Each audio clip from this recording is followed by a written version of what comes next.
Assalamualaikum warahmatullahi wabarakatuh. Sobat Sobat Obsesi bersua kembali dengan program Obsesi Seru dengan moto dari Padang untuk Indonesia. Pada episode yang ke-56 ini, kita menghadirkan tokoh-tokoh hebat inspiratif para perantau, salah seorang perantau dari Sumatera Barat yang sekarang berkhidmat di Fakultas MIPA Universitas Tanjung Pura Pontianak. Beliau adalah Afghani Jayusdi SIMSI. Assalamualaikum Pak Gani. Waalaikumsalam warahmatullahi wabarakatuh. Pak Gani, sekarang kalau kami dapat informasi sekarang menjabat sebagai Dekan FMIPA Universitas Tanjung Pura Pontianak ya Pak Gani ya? Ya, alhamdulillah. Dapat amanah tambahan. Dapat amanah tambahan. Selamat. Pak Gani, ini Pak Gani dulu pendidikan itu kalau tidak salah kan asalnya dari Sumatera Barat ya, tanah Minangkabau ya Pak Gani ya. Itu bagaimana dulu S1-nya di mana dulu Pak Gani? Kok sampai bisa mengajar dan akhirnya sekarang kan menjadi dekan? Itu bagaimana kok sampai mengajarnya di Universitas Tanjung Pura? S1-nya di mana dulu Pak Gani? S1-nya di Universitas Andalas Padang, jurusan kimia. Jurusan kimia. Masuk lulus tahun 96.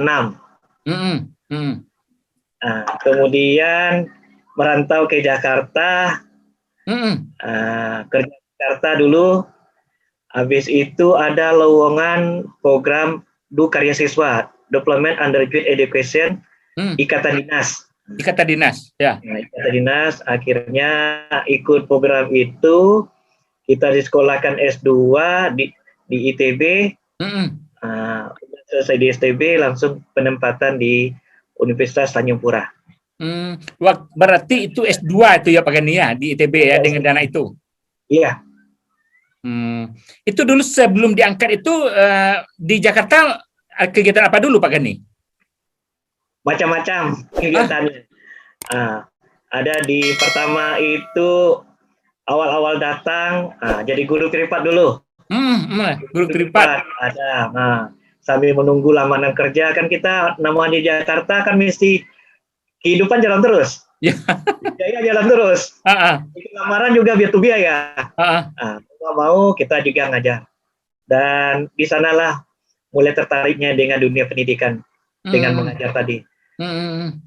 Alhamdulillah ya lumayan juga income yang didapatkan dengan mengajar di Jakarta tadi, terutama yang diajar itu kan banyak anak-anak Cina yang di Jakarta Barat. Mereka ya lumayan.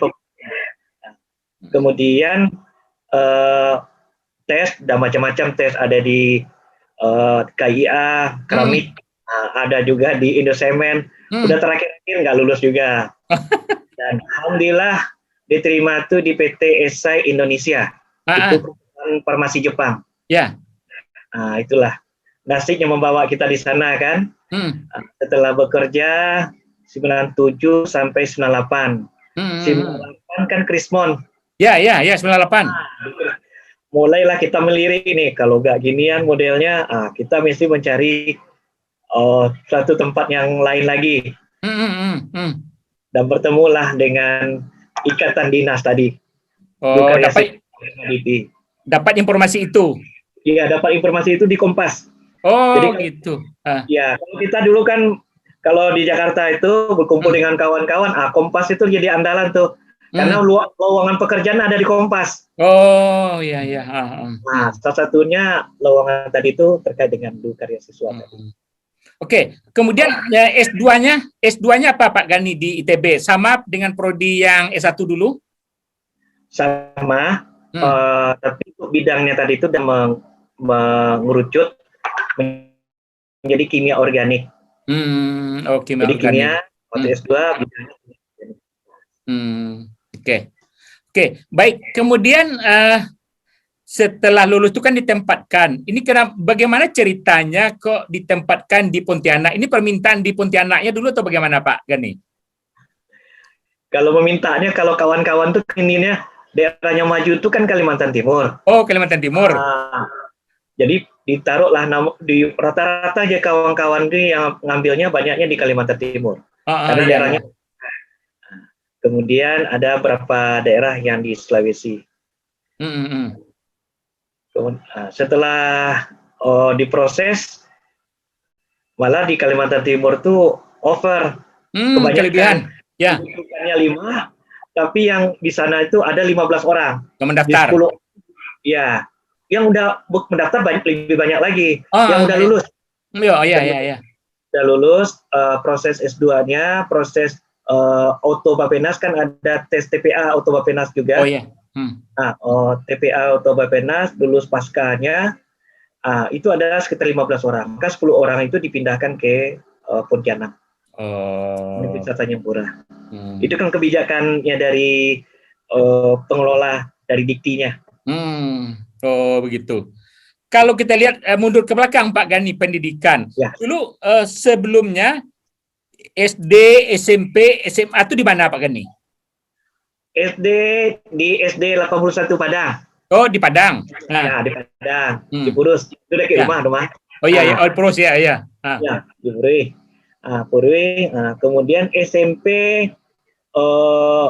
awalnya tuh SMP 11 Lubua Begalung. Iya. 1,5 tahun di sana, pindah ke SMP 13 Padang. Tabiah. Tamatnya SMP itu di SMP 13 Tabiah. Kemudian rayon SMP 13 itu SMA 8 Padang. Dulu awalnya itu masih PPSP. Ya, masih transisi waktu itu. Jadi lulus di SMA 8 Padang. Kawasan IKIP. Ya, kawasan IKIP ya. Berarti pendidikan lebih banyak di Padang dulu ya. Tapi kalau kita lihat sejarah, saya dengar Pak Gani juga orang pesisir selatan ya Pak Gani? Iya, pesisir selatan. Di mana tuh Pak Gani? Kalau ibu itu kampungnya di Lubuk Niwa, Kecamatan Tangkape, pesisir selatan. Kalau bapak itu di Desa Tuya, Kecamatan Batangkape, pesisir selatan. Berarti yang di satu negari ya, negari Ampek Ketumudi kalau dulu ya Pak Gani ya? Iya, negara yang Ketumudi dulu tuh. Ya, negara yang Ketumudi ya. Jadi ya, satu negari dulu ya. Ya. Kalau sekarang sudah sudah dibagi menjadi 4 negari ya. Kalau sekarang sudah menjadi 4 negari. Ya. Oke. Oh, berarti ternyata orang Batangkape ini banyak juga yang hebat-hebat nampaknya ini. Ini salah satunya Pak Gani. Pak Gani, Dekan FMIPA Untan, ternyata adalah orang negara yang Ketumudi, kalau yang dulunya ya Kecamatan Batangkapas, pesisir selatan. Oke Pak Gani, kita berikutnya. Dulu bagaimana, apakah waktu ditempatkan di Pontianak itu bagaimana waktu itu pikiran Pak Gani? Apakah ragu atau memang diterima karena sudah PNS waktu itu? Ya, kalau kita udah tanda tangan, berarti kita kan udah komitmen. Kalau kita komitmen, ya kita harus dilaksanakan. Ada suatu kekhawatiran. Kekhawatiran pada waktu itu di Kalimantan Barat, itu kan ada urusan etnis. Iya. Madura, Dayak, dan Melayu. Ya, sampai bunuh-bunuhan pada waktu. Dan waktu penempatan saya tadi itu baru berakhir. Baru berakhir. Ditempatkan pada tahun berapa itu Pak Gani? Tahun 2000. Kami TMT itu 2000. Tahun 2000. Oh, itu waktu itu memang baru selesai saja peristiwa itu ya? Baru selesai peristiwa itu. Kemudian mertua tadi itu kan kerjanya di PTP 13. Tapi kantornya di Jakarta. Iya. Mertua. Jadi mertua tahu sekali persis terkait dengan kondisi Kalimantan Barat. Makanya ada kekhawatiran mertua. Bapak mertua maupun ibu mertua.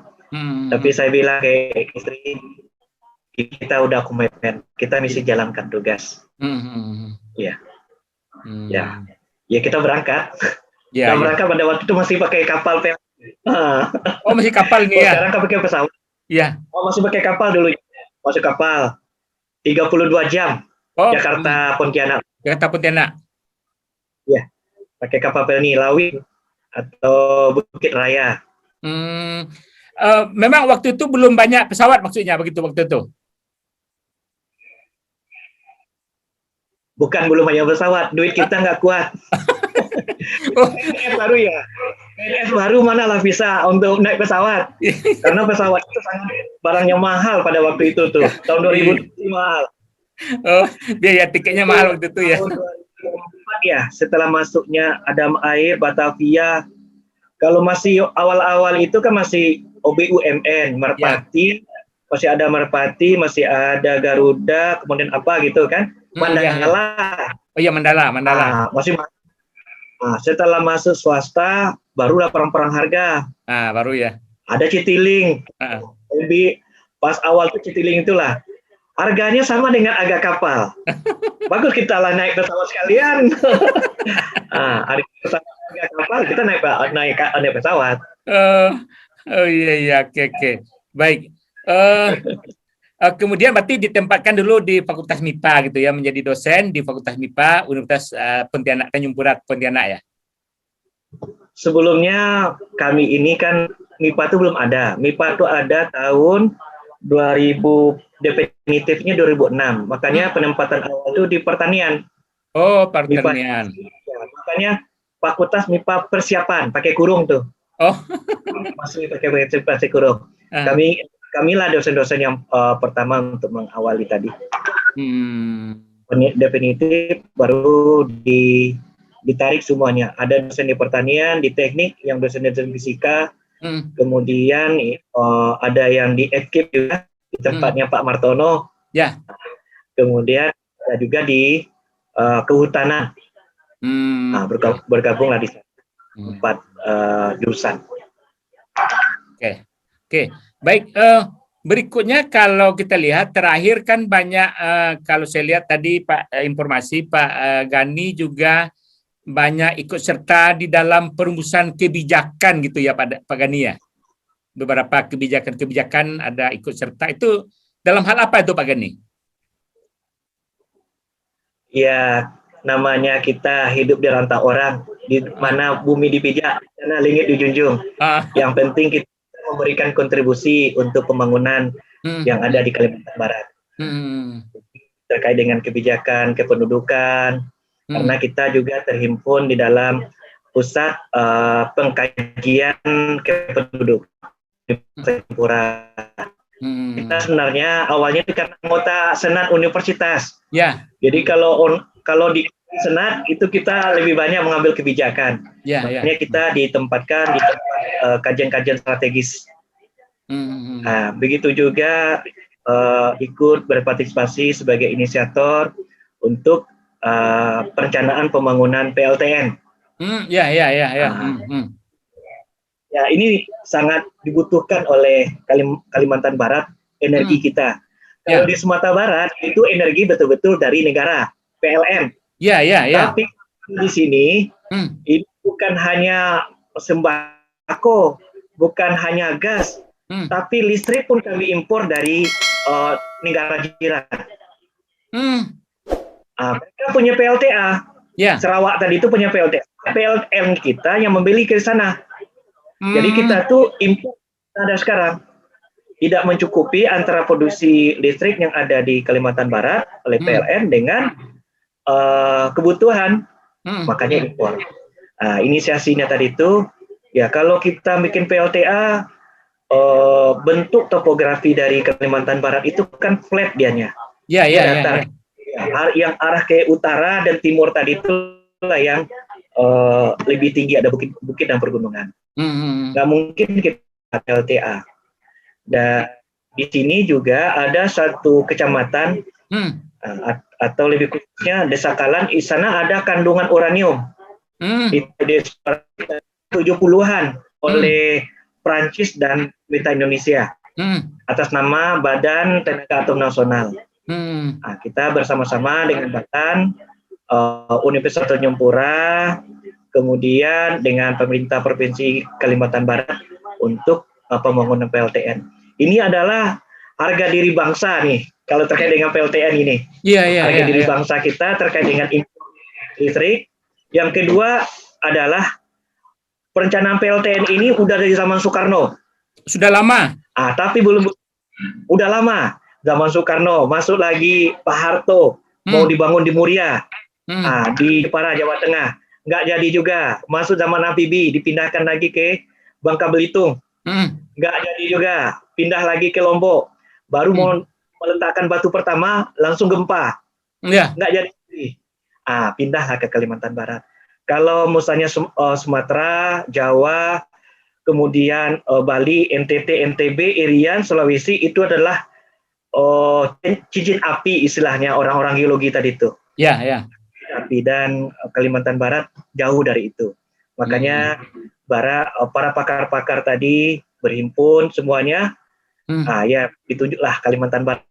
Nah, pertama gubernurnya mendukung dan daerah membutuhkan, masyarakat disiapkan, dan teknologi tadi itu udah profesornya udah banyak. Dan ada juga himpunan masyarakat nuklir Indonesia juga karena bersama-sama sehingga kita bisa mencurahkan pikiran kita, perhatian kita untuk bisa mewujudkan cita-cita besar ini.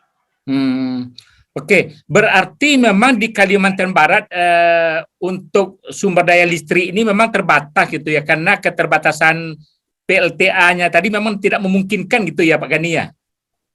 Nggak memungkinkan. Jadi yang ada itu adalah PLTU dari batu bara. Sementara kan secara global ini penggunaan batu bara itu mesti dikurangi. Karena dia menghasilkan gas CO2-nya tadi yang menimbulkan pemanasan global dan juga adanya hujan asam karena dia menghasilkan NOx dan H2S. Oke, baik. Itu berarti itulah yang terkait dengan, kalau tidak salah Pak Gani juga dapat proyek penelitian dari dana LPDP ya Pak Gani ya? Tahun 2021 atau 2020? Ya, 2021. Ya, itu apa tuh yang kaitannya dengan PLTN? Ya. Kalau LPDP ini lebih kepada spesifik lagi, karena ini kan kajian ini dari 2018 kemarin itu kita udah bersepakat, makanya lanjut ke 2019 dapat juga skim pembiayaan dari Batan untuk penerimaan publik terkait dengan PLTN, dan kami juga yang mengerjakannya, alhamdulillah. Kemudian 2020 dilanjutkan, dan Ketua DPD RI Dr. Oso Usman Sabtaodang. Dia orang datuk kita juga. Pak Usman ya. DPD RI pada waktu 2019 tadi itulah dia mendeklar terkait dengan pendirian PLTN di Kalimantan Barat. Dia orang Padang, dia Kalimantan Barat juga, dan dia orang hebat. Kemudian berlanjutlah dengan pekerjaan radioekologi. Jadi salah satu ada tuh aspek tapak dari penilaian konstruksi untuk PLTN tadi. Kami dipercayakan untuk bisa melakukan riset yang dibiayai oleh LPDP, mandatori, di bawah koordinasi Ristek BRIN. Oh, di bawah ya, oke, ya di bawah Ristek BRIN ya. Oh, itulah penelitiannya itu sekarang ya? Ya, alhamdulillah. Oke. Kalau PLTN itu selesai diperkirakan tahun berapa itu Pak Gani? Dibuat pemerintah? Ini kalau kajiannya tadi itu selesai untuk fase 1 ini kan 2004, diharapkan 2024. Diharapkan 2024 nantinya go nuklir dari Pak Presiden, baru masuk konstruksinya. konstruksi lima tadi 2029 atau 2030. Panjang. Karena urusannya itu sampai dunia internasional. Jadi kita semua dokumen-dokumen kajian kita tadi itu akan diaudit nantinya. Audit internal kita itu ada Bapeten. Ada Bapeten. Nah, dari Bapeten tadi itu nanti juga akan diaudit oleh IAEA. Yang lembaga di bawah PBB. Dan apanya bahan bakunya nanti uranium gitu ya Pak Gani ya? Iya. Dan uranium itu ada di Kalimantan Barat. Di Indonesia itu ada di Kalimantan Barat. Oh, adanya cuma di Kalimantan Barat gitu ya? Uranium. Uraniumnya ada, kemudian keadaan tipografi tanah juga mendukung untuk PLTN ini ya di Kalimantan Barat berarti. Oke. Baik. Kemudian berikutnya Pak Gani menjabat ini dulu di Untan Pontianak itu terakhir ini menjadi dekan. Itu sejak kapan menjadi dekan Pak Gani?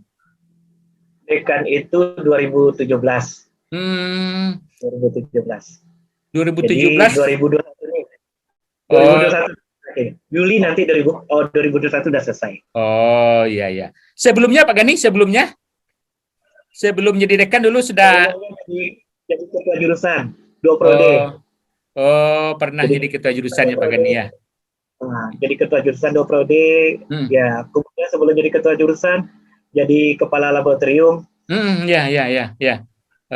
Sebelum jadi kepala laboratorium itu tuh ya namanya kita anak buah kan kita mesti ikutin arah kebijakan pimpinan. Dan yang sangat strategis adalah akreditasi. Jadi akreditasi tadi itu yang akreditasi pertama.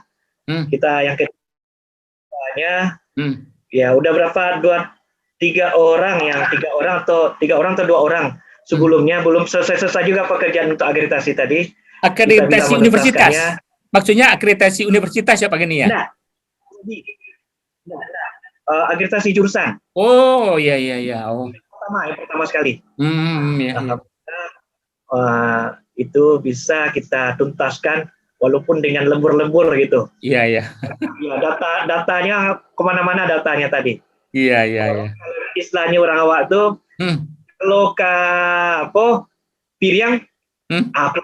Tapi kalau kacang kuah balabia.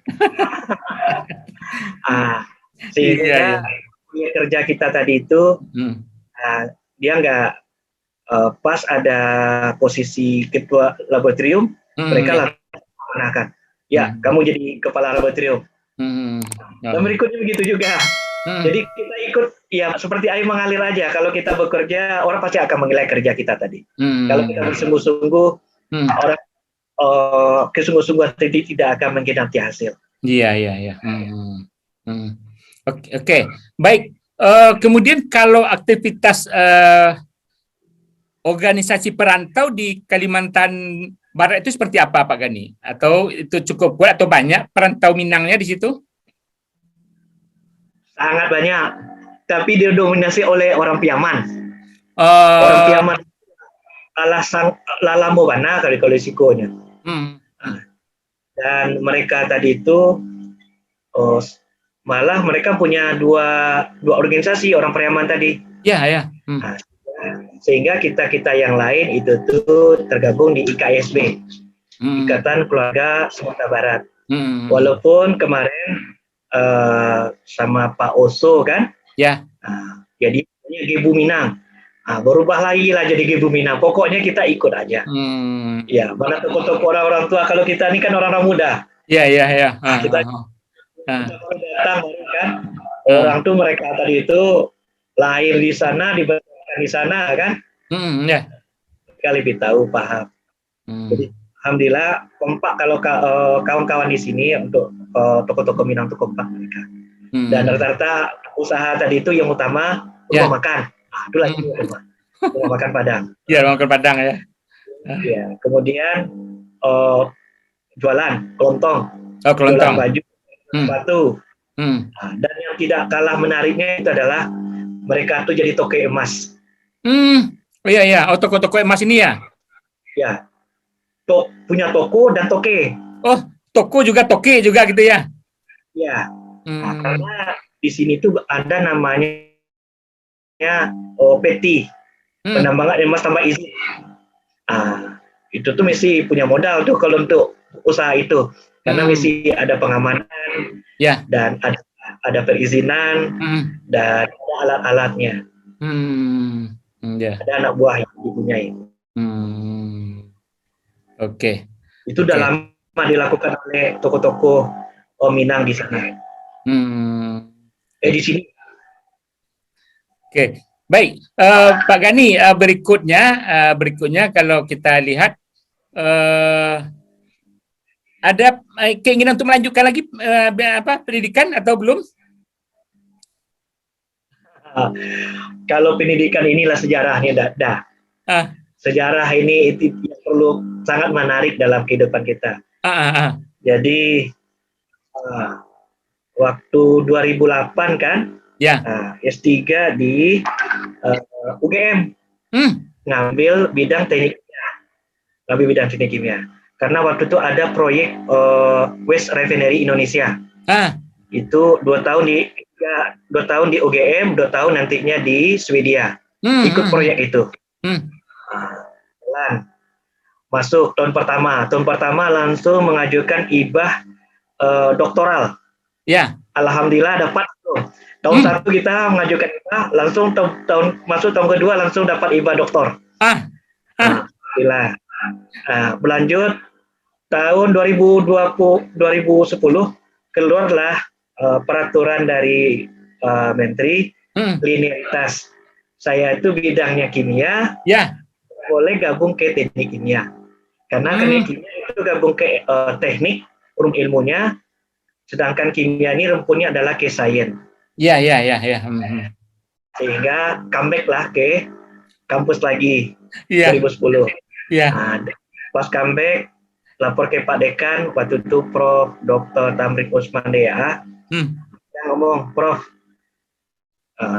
Pak Dekan, saya comeback lagi karena masalah-masalah ini. Kata beliau, udah, lanjut lagi, ini ada peluang. Ikut bahasa Prancis 6 bulan. Ah. Ikut bahasa Prancis, pelatih bahasa Prancis 6 bulan. Ah. Ikut, udah berangkat ke sekolah lagi, ke Hmm. Prancis. Karena beliau S3-nya Prof. Tamrin tadi itu dari Prancis. Hmm. Maka dia rekom untuk ke Prancis. Ikut program bahasa Prancis 6 bulan di Jakarta. Ikut, selesai bikin proposal, mungkin korespondensi dengan profesor yang ada di Prancis. Oke. Tinggal interview. Tinggal keberangkatan tadi, mesti ada rekomendasi dari institusi. Sebelum dapat rekomendasi dari rektor, itu kan ada pengantar dari dekan. Ya, ya. Ini udah berganti. Berganti yang Pak Dadan Kusnandar. Dalam cerita lagi, Pak dekan sebelumnya naik jadi rektor, dekan yang kita ini, lain ceritanya, pada tahun yang sama di jurusan kami itu ada 7 orang yang mau berangkat sekolah. Banyak. Termasuk saya. 7 orang. Kosong jurusan jadinya. Bimbang juga Pak dekan ya. Kalau ini yang kawan-kawan sebelumnya itu memang belum pernah ikut S3. Ya. Sementara kemudian ini saya tinggal interview aja. Untuk interview, untuk ikut interview kami bawa surat rekomendasi dari rektor. Bantulah saya dulu, kata dia, biar kamu berangkat, nanti kamu berangkat. Jadilah kita jurusan habis itu. Iya. Kosong jurusan kan? Orang berangkat rame-rame. Sebelum itu berangkat 5 orang. Sebelum itu berangkat 5 orang. Jadi kosong jurusan. Ya habis lah. Tidak ada orang, habis kita jaga kandang. Jadi itulah suratannya. Berangkat ke Swedia nggak berangkat ke Prancis juga belum jadi, nggak tahu mau berangkat kemana lagi. Oke. Oke, ya tadi itu kan memang tidak sesuai tadi satu basicnya kimia, kemudian ngambil teknik kimia ya, memang nanti di Iya, bidang iya, teknik lagi. Eh, iya, iya. ya, oke. Baik, berikutnya kemungkinan mungkin untuk periode berikutnya ada juga kemungkinan diberi amanah atau gimana? Oh, nggak boleh Oh, karena dalam kita kan WLU hmm, ada statuta ya, untuk dekat itu yang punya pasca sarjana. Kami ada program S2 kimia di sini. hmm, hmm, Syarat itu untuk di dekan hmm. itu mesti lektor kepala dan S3. Oh, kan ya, ya karena ada S2 di dalamnya ya. Hmm, hmm. Ada S2 di dalamnya. Iya, iya, iya. Oke. Oke, baik, baik, baik Pak Gani. Kemudian kalau setelah lama di Pontianak ini, ya para perantau biasanya pulang kampung ini pulang ke Padang atau pulang ke Empat Kotomudik atau Lubuk Nior atau Tuyi itu bagaimana biasanya kalau selama di rantau ini? Itulah yang jadi apanya. Kita dapat keluarga atau istri itu orang Bukit Tinggi. Oh istri orang Bukit Tinggi ya? Bukit Tinggi orang Canduang. Ya, Sampai ya. akhir. Hmm. Tapi dia besar lahir di Jakarta. Oh Orang Jakarta. tuanya. Hmm. Sehingga kita pun kalau lebaran tuh pulangnya ke Jakarta. Karena Oh. Jakarta tuh kalau di Padang pun kami 9 orang kan, laki-laki semuanya. Ya, ya, ya. Nenek habis, kakek nggak ada, orang tua nggak ada, paman pun nggak ada, tante pun udah meninggal kan, udah habis semua. Yang kandung ya, kalau yang kandungnya udah habis. Ya, ya, ya. Sehingga kita tadi itu ngumpulnya di Jakarta. Ngumpulnya di Jakarta, Wonosobo yang dari Makassar bisa, yang dari Palangkaraya bisa, Iya. bisa ngumpul di sana. Yang Bekasi ngumpulnya. Oke, oke. Kalau yang Pak Gani sendiri bersaudara memang laki-laki aja ya Pak Gani ya? Ya, 9 orang, semua laki-laki semuanya. Oh, oke, oke. Tadi itu kan dia perempuan satu-satunya, makanya kepingin sekali ada anak perempuan. Setiap lahir laki-laki lagi, setiap lahir laki-laki lagi, sampai 9. Oke, oke, oke. Baik. Kemudian terakhir opini obsesi Pak Gani untuk pengembangan tadi kan sudah berkaitan dengan ikut terlibat ya dalam pendirian PLTN, sekarang penelitian dengan dana LPDP. Nah, itu di LPDP penelitian yang sekarang itu apa hasil akhirnya itu Pak Gani? Hasil akhirnya diharapkan nantinya ada rekomendasi. Oh, rekomendasi ya. Rekomendasi terkait dengan studi kelayakan. Jadi daerah tadi, jadi kita mesti tahu dulu radioekologi kondisi sebelum pembangunan. Sebelum pembangunan tadi itu kondisi radiasi alam kan ada radiasi alam. Ya, ya. Nah, radiasi alam itu berapa? Nah, nanti setelah dibangun itu akan dimonitor. Nah, ada penambahan, ada peningkatan. Nah, kalau misalnya nantinya terjadinya sesuatu yang di luar kuasanya kita, misalnya seperti ledakan reaktor, nah itu bisa dilindungi. Apakah itu dampak kemana? Karena kita tahu titik nol, kita tahu. Titik nol sampai sejauh mana. Jadi itu makanya pendirian PLTN tadi itu kajiannya, untuk kajiannya aja udah butuh waktu yang 5 tahun untuk kajian aja. Kajiannya aja panjangnya ya. Evaluasi. Itu tempatnya rencana di mana tuh Pak Gani? Jauh dari Kota Pontianak wilayahnya? Jauh, sekitar 120 kilo dari Kota Pontianak. 120 kilo. Kabupatennya itu Bengkayang, nama daerahnya itu Pantai Gosong. Jadi daerah pantai dianya. Oh, daerah pantai. Sebelah barat. Daerah pantai. Ya. Tapi itu tuh jauh dari pemukiman ya, wilayah itu. Iya, jauh dari pemukiman wilayah tadi. Oke. Mudah-mudahan sukses penelitian dan rekomendasi dari penelitian ini, karena dananya cukup besar juga ya. Tapi itu sudah 2018 sudah ada, 19 sudah ada ya, dengan dana yang lain ya Pak Gani ya. Ya, berkelanjutan. Mudah-mudahan sukses penelitiannya. Oke, baik Pak Gani, kita cukupkan gelar wicara kita dalam program Obsesi Seru dengan moto dari Padang untuk Indonesia. Beliau tadi Afghani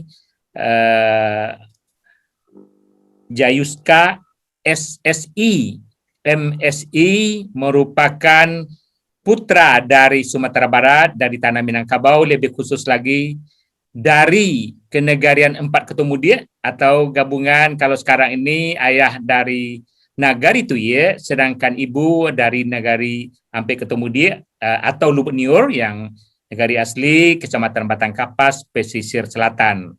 Ternyata orang persilatan ini banyak yang hebat-hebat juga di negeri rantau. Salah seorang adalah Pak Afghani Jayuska, SSI, MSI, yang berkhidmat di Universitas Tanjung Pura Pontianak, yang juga beberapa kali menjabat mulai dari kepala labor, kemudian juga ketua jurusan, dan sekarang sebagai dekan FMIPA Universitas Tanjung Pura Pontianak. Terima kasih Pak Gani. Mudah-mudahan kita bisa berlanjut. Ya, oke. Mudah-mudahan sering ada juga nanti ke Padang gitu ya, melihat negeri kampung asal. Oke. Ya. Oke. Baik Sobat Obsesi, demikian gelar wicara kita episode yang ke-56 ini. Bersua kembali untuk Obsesi episode yang ke-57 pada lain waktu. Terima kasih, mohon maaf. Wabillahi taufiq hidayah. Assalamualaikum warahmatullahi wabarakatuh. Waalaikumsalam warahmatullahi wabarakatuh.